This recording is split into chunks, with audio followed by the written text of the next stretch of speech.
교통사고 소송의 영구정에 대상되는 사건들은 가급적이면 전문가의 상담을 거쳐서 도움을 받는 것이 유리하다. 장애란 것은 피해 보상에 있어서 내가 장래에 얻을 수 있는 소득에 대한 상실된 부분을 보상을 받는 겁니다. 그만큼 중요합니다. 특히 장애에 있어서 영구장애 대상이 되느냐 아니냐는 것은 보상에서 굉장히 중요한 부분이고, 이것이 결국 소송을 하는 이유 중에 하나입니다. 소송을 하게 됐을 때 영구장애가 되는 장애에 대한 피해 보상은 피해자에 대한 소득이 많느냐 적느냐에 따라서 아무래도 피해 보상이 달라지겠죠. 소득이 많으면 그만큼에 대한 손실이 크기 때문에 피해 보상 금액이 커지게 될 거고, 반면에 소득이 적게 되면은 그 적게 된 소득을 가지고 향후 가동기간까지 계산하기 때문에 아무래도 피해 보상이 차이가 나겠죠. 하지만은 비록 소득이 없더라도, 무직자라더라도 또는 소득이 적게 신고된 자라더라도, 이런 경우에도 적어도 소송 시에는 보통 노임으로 해서 노임으로 인정하는 금액을 가지고 계산하기 때문에 직업이 없더라도 장애가 영구장애 대상이 된다면 피해 보상 상당히 큰 금액을 보상받을 수 있습니다. 자, 그렇다면 문제는 영구장애가 되느냐 안 되느냐, 그에 대해서 판단이 중요하지 않겠습니까? 그래서 사실은 전문가 상담이 필요하다는 겁니다. 내가 입은 피해 보상의 부상 정도가 과연 영구장애 대상이 되는지 안 되는지에 대해서 어떻게 일반인들은 잘 모르지 않겠습니까? 그래서 통상 물어보는 것이, 일단 첫 번째는 주치의한테 장애 진단을 발급하는 경우가 있겠죠.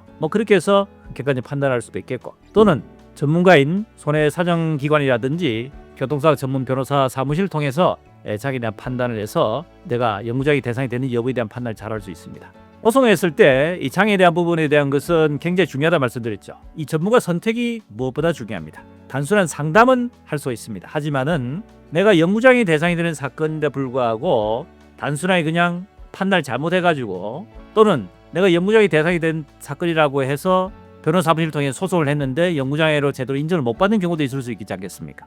피의자 입장에서는 피해 보상을 받는 방법이 크게 두 가지가 있습니다. 하나는 소송을 통해서 신체 감정 통해 최형적 판결을 받는 방법이 하나 있고, 소외 합의로 해서 소송하지 않고 그냥 합의로 이끄는 경우도 있습니다. 소득이 아주 고소득이 돼서 영구장애 아니라도 피해 보상을 소송을 통해서 받는 게 유리하다는 경우에 있어서는 소송을 하는 것이 필요할 수 있습니다.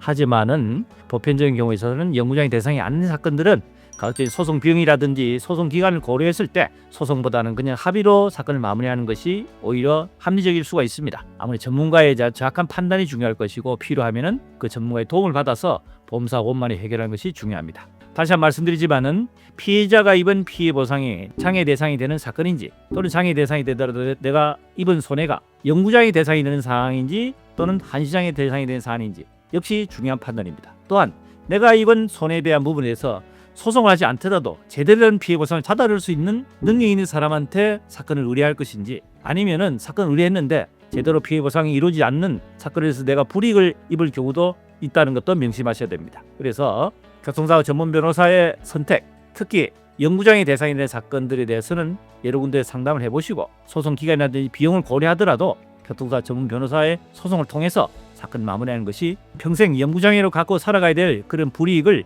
피해 보상을 해도 제대로 받아서 해결할 수 있도록 하는 것이 현명한 선택이 아니겠느냐 하는 내용을 한번 말씀을 드립니다. 영구장애 대상이 된 사건들, 이런 경우에는 제대로 된 전문가의 도움 받아서 상담해보고, 필요하면은 소외가 됐든 또는 소송을 통해서 진행했던 전문가의 상담을 꼭 받아보고 해결하시라는 말씀을 드립니다. 도움이 됐으면 구독, 좋아요 부탁드립니다.